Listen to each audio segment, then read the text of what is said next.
Hello and welcome back to AdventureCruiser. This is Matt, and today I want to introduce you to the SCUBAPRO TK15 dive knife. Now, typically when I've been diving, I've become accustomed to carrying a little tiny line cutter, usually with a replaceable razor or a pair of scissors or something like that. But in my Dive Master course recently in Southern California, we encountered a lot of kelp. Now, the kelp has been coming and going lately. The warm water pushed it all away, so I have fallen out of practice diving in kelp. Having gotten a little tangled in La Jolla Cove, I decided, you know what, I'm gonna go back to a classic, old school, massive dive knife. A Lloyd Bridges dive knife, if you will, from the old Sea Hunt show. So the closest thing I could find that I actually really liked was this SCUBAPRO TK15. Now, this is a hunker of a knife, and there are some upsides and downsides to it, which you probably have already gone through in your mind just by looking at it. But let's talk about some of the pros and cons. The biggest pro is that this is made out of, quote, marine grade stainless steel. Now, from my days as an engineer, I will tell you that typically a marine grade stainless steel is going to be 316 stainless, which means it's really good when it comes to corrosion resistance, but it is not so great at holding an edge. And while it is very sharp, there are a lot of burrs on this knife already. And we'll get into some of this corrosion in a minute, because there's a scientific explanation for why this has started rusting in very strategic spots. Now, I think that the balance of this knife is great. The form factor is great. It's made in Italy, so it's got some class to its design. It's kind of fun. I'm going to hold this backwards because I'm holding the camera with my right hand. But this fits around your hand nicely. So you can free things and not drop your knife. Now, I would say that that is a foolproof way of not dropping your knife. However, experience would say otherwise. And I'll tell you why my knife is a little rusty and why I would not rely on this or the sheath alone necessarily to hold the knife captive. Now,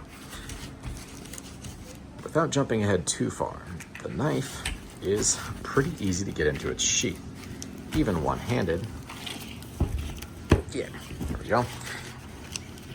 Recording from a vacation in Catalina Island. But in order to pull the knife out of the holster, you lift up away from your body and then pull it out. And it's actually a pretty strong clip, and I was really impressed with that.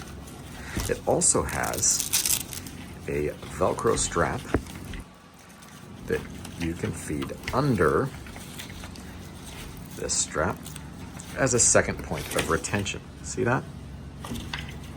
Check that out.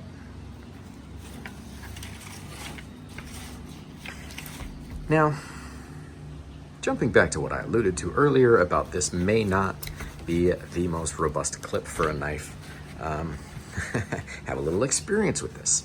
So my brother and I were on a old Boston whaler that he just rebuilt, and we cruised past a 45-ish foot yacht that had decided to wrap the mooring line all around its propeller.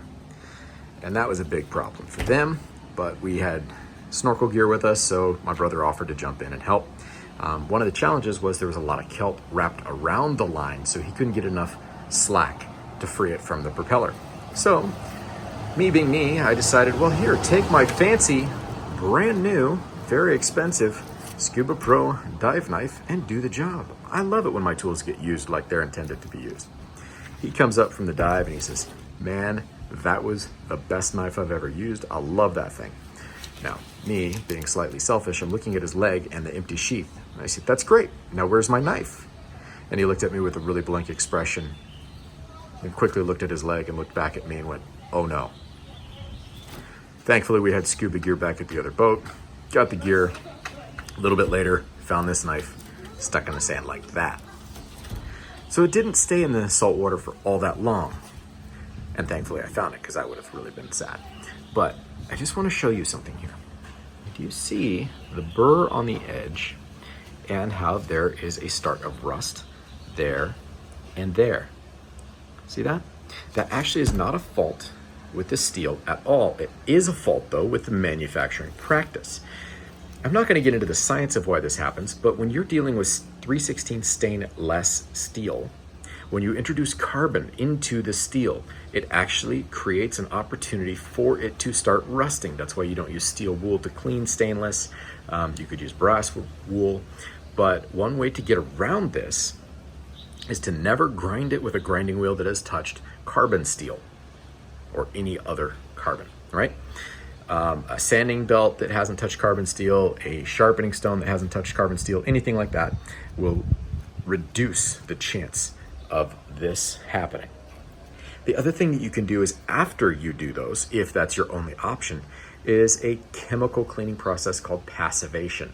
Now, passivation is like an acid etching that it does no harm to the stainless, but it removes all the impurities and it leaves it super clean so that you don't get this spot rusting. Another option is to clean it with something called Barkeeper's Friend. It is a mild acid that will help keep stainless clean. And in my opinion, it's kind of like a halfway passivation. I've used it very successfully on boat hardware in the past, and I really like it. But, you know, as far as dive knives go, I wanted a big honking one, but I also had this one, and I probably should have just stuck with it. Now, this is a titanium knife by Aqualung. I don't remember the model number on this. But while it's not as flashy and fun, and yes, I wanted a new toy, I almost feel like this is a superior design. And I'm not pitching either one of these, I'm just sharing my thoughts on this. I'll try and look up the model number and send that in the description. But this one is a very simple click, clack, there you go.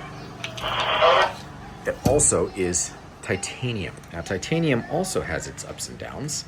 It is a more gummy material.